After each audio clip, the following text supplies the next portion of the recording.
সাদা কাঁথার মধ্যে সবুজ, লাল আর গোলাপি সুতার মিশেলে তৈরি করা হয়েছে অনেকগুলো পদ্ম। নাম দিয়েছে তার পদ্ম কাঁথা। আর সেই পদ্ম কাঁথাই প্রধানমন্ত্রীকে দেওয়া হয়েছে উপহার হিসেবে।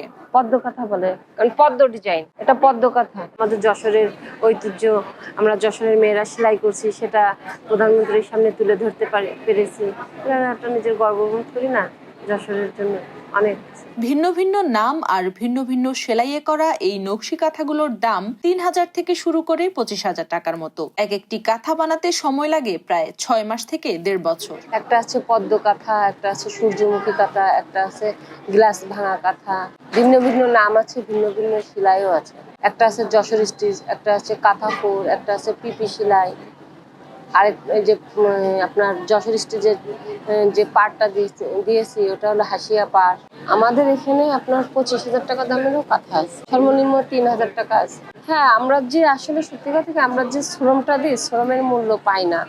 যখন ১৪,০০০ বলতেছি, দামটা একটু বেশি হয়ে যাচ্ছে, কাস্টমার কথা বলছে, কিন্তু এর পিছনে যে কত শ্রম আছে সেটা কাস্টমার বুঝে না।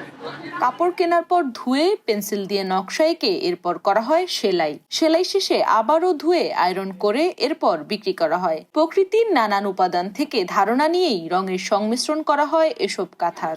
এই কাপড়টা আমরা যখন কিনি, কাপড়টা আপনার হলো আগেই আমাদের ধোয়া লাগে। ধোয়া লাগে এই কারণে যে কাঁথা সেলাইয়ের পরে অনেক সময় তেরসা হয়ে যায়।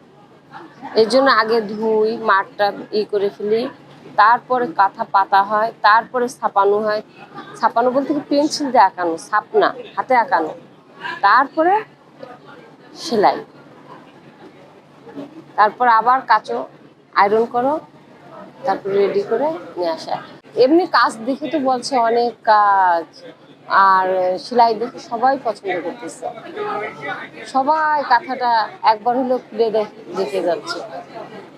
মোরগের গায়ে কতগুলো কালার কিন্তু সেট থাকে, সেখান থেকে আমরা কালার নিতে পারি। পাতা, মনে করেন পাতা কিন্তু একটা গাছের পাতা কয়েকটা কালার আসে। অনেকে আম গাছের পাতা প্রথম যখন বেরোয় লাল কালার, তারপরে কি হয় হালকা সবুজ, তারপরে গাঢ় সবুজ, তারপরে আবার পাতাটা পেকে আপনার হলুদ রং হচ্ছে। একটা গাছে কত রকমের পাতার কালার চলে আসতেছে, এখান থেকে আমরা কালার পাচ্ছি।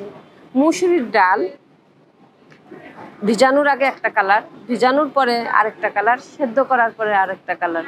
দেখেন কতগুলো কালার আসতেছে।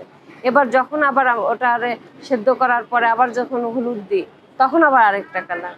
দ্বিতীয় শ্রেণীতে পড়াকালীন নিজের আগ্রহের কারণে মায়ের কাছ থেকেই সেলাই শিখেছেন মাসুদা সিদ্দিকী। এত বছর পরও সেই সেলাই যেন তার একান্ত আপনজন। ও অনেক কিছু আমাদের সোয়েটার বানায় পরাতো, তারপরে ব্যাগ বানাতো, চাদর বানাতো। সেইগুলো দেখে দেখে আম্মুর যখন করতে দেখতাম তখন আমারও করতে ইচ্ছে করতো। আম্মু যেই রান্না করতে যেত আমি চুরি করে করে করতাম। এমন একটা অবস্থা হয়ে গেছে এখন সেলাইটাই যেন আমার অক্সিজেন। আমি একদিন যদি সেলাই না করতে পারি আমার ভালো লাগে না।